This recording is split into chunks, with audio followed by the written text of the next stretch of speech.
اس حصے میں آپ سنیں گے سیدنا ایوب علیہ السلام کا نسب نامہ اور قرآن مجید میں آپ کا تذکرہ، ایوب علیہ السلام کی آزمائش اور صبر کی انتہا، سیدنا ایوب علیہ السلام کی صحت یابی اور انعامات ربانی کی بارش، بیوی کو 100 کوڑے مارنے کی قسم اور اللہ تعالی کی طرف سے اس کا حل، قرآن مجید میں سیدنا یونس علیہ السلام کا تذکرہ، قوم کا سیدنا یونس علیہ السلام کی دعوت ماننے سے انکار اور سیدنا یونس علیہ السلام کا بستی کو چھوڑ دینا، عذاب کے آثار دیکھ کر قوم یونس کا توبہ کی طرف رجوع، مچھلی کے پیٹ میں سیدنا یونس علیہ السلام کا اعتراف غلطی اور اللہ تعالی کی تسبیح، سیدنا یونس علیہ السلام کے فضائل و مناقب، سیدنا ذوالکفل علیہ السلام کا قرآن مجید میں تذکرہ۔ کیا ذوالکفل گوتم بدھ کا لقب تھا؟ ذوالکفل علیہ السلام کس قوم کی طرف مبعوث ہوئے؟ تاریخ اور قرآن کی روشنی میں مفصل و جامع تذکرہ۔ تو آئیے سنتے ہیں دارالسلام اسٹوڈیو لاہور پاکستان سے قصص الانبیاء کا 11واں حصہ، صبر کا بدلہ۔ پیشکش محمد طارق شاہد۔ اب ہم آپ کو سناتے ہیں سیدنا ایوب علیہ السلام کا قصہ۔ ایوب علیہ السلام انبیاء کی جماعت میں سے ایک ہستی ہیں۔ اللہ تعالیٰ نے صبر کے معاملے میں بطور خاص ان کا تذکرہ فرمایا ہے، لوگوں کے لیے ایک مثال اور نمونہ ٹھہرایا ہے۔ آپ کا نسب نامہ یوں ہے: ایوب بن موس بن رازح بن عیس بن اسحاق بن ابراہیم علیہ السلام، یہ سیدنا اسحاق علیہ السلام کی نسل میں سے ہیں۔ ابراہیم علیہ السلام کے 2 صاحبزادے تھے، اسماعیل علیہ السلام اور اسحاق علیہ السلام۔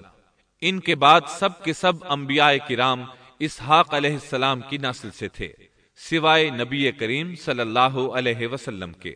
آپ اکیلے سیدنا اسماعیل علیہ السلام کی نسل سے ہیں۔ اسحاق علیہ السلام کے بیٹے ہیں یعقوب علیہ السلام۔ انہی یعقوب علیہ السلام کو اسرائیل بھی کہا جاتا ہے۔ اسی نسبت سے بنی اسرائیل کا مطلب ہے یعقوب علیہ السلام کی آل اولاد۔ یعقوب علیہ السلام کے 12 بیٹے تھے۔ ان کے بیٹوں کو اسباط بھی کہتے ہیں۔ ان کا تذکرہ قرآن میں بھی آتا ہے۔ اب سوال یہ ہے کہ جن اسباط کا تذکرہ قرآن مجید میں انبیاء کرام علیہم السلام کے ساتھ کیا گیا ہے، کیا وہ یعقوب علیہ السلام کے بیٹے تھے یا ان بیٹوں کی اولاد میں سے تھے؟ اکثر علماء کرام نے یہ اشارہ دیا ہے کہ اسباط لفظ سے جن انبیاء کرام علیہم السلام کی طرف اشارہ کیا گیا ہے وہ یعقوب علیہ السلام کے بیٹے نہیں ہیں، اس لیے کہ انہوں نے تو یوسف علیہ السلام کے قتل کی کوشش کی تھی، اپنے والد سے جھوٹ بولا تھا، ایسے اور بھی غلط کام کیے تھے، تو ان حرکات کے کرنے والے انبیاء نہیں ہو سکتے، جبکہ اسباط سے مراد وہ انبیاء کرام ہوں گے جو ان بیٹوں کی نسل سے آئے ہوں گے۔ بنی اسرائیل کے 12 قبیلے تھے اور قبیلے کو سبط بھی کہتے ہیں، اس لیے انہیں اسباط بھی کہا جاتا ہے، یعنی بنی اسرائیل ان قبیلوں میں تقسیم ہو گئے۔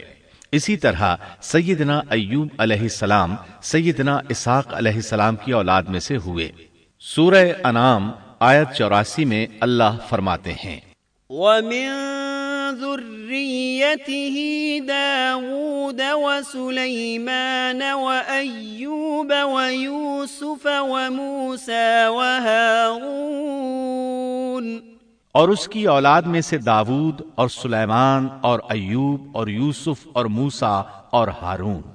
تو یہ سب کے سب سیدنا ابراہیم علیہ السلام کی نسل سے تھے۔ ایوب علیہ السلام بھی اللہ تعالیٰ کے نبی اور رسول تھے۔ سورۃ النساء آیت 163 میں اللہ تعالیٰ فرماتے ہیں: إِنَّا أَوْحَيْنَا إِلَيْكَ كَمَا أَوْحَيْنَا إِلَىٰ إِبْرَاهِيمَ وَإِسْمَاعِيلَ وَإِسْحَاقَ وَيَعْقُوبَ وَالْأَسْبَاطِ وَعِيسَى وَأَيُّوبَ وَيُونُسَ وَهَارُونَ وَسُلَيْمَانَ وَآتَيْنَا دَاوُودَ زَبُورًا۔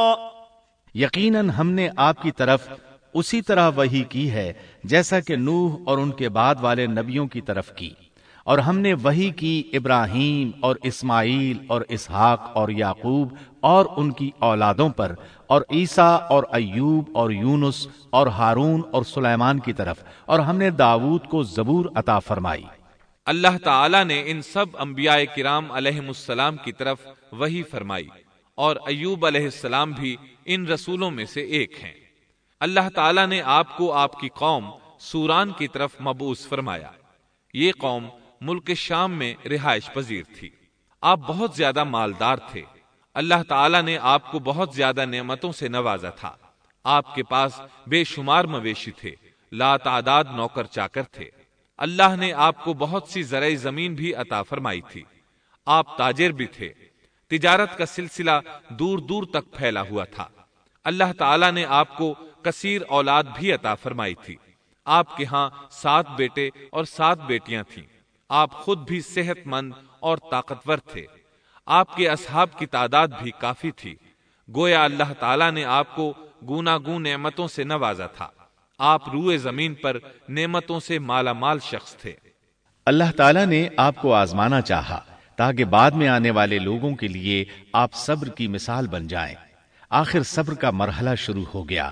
آپ کا سب مال و متاع ہلاک ہو گیا، یہاں تک کہ آپ فقیر ہو گئے۔ آپ کی زندگی ہی میں آپ کی ساری اولاد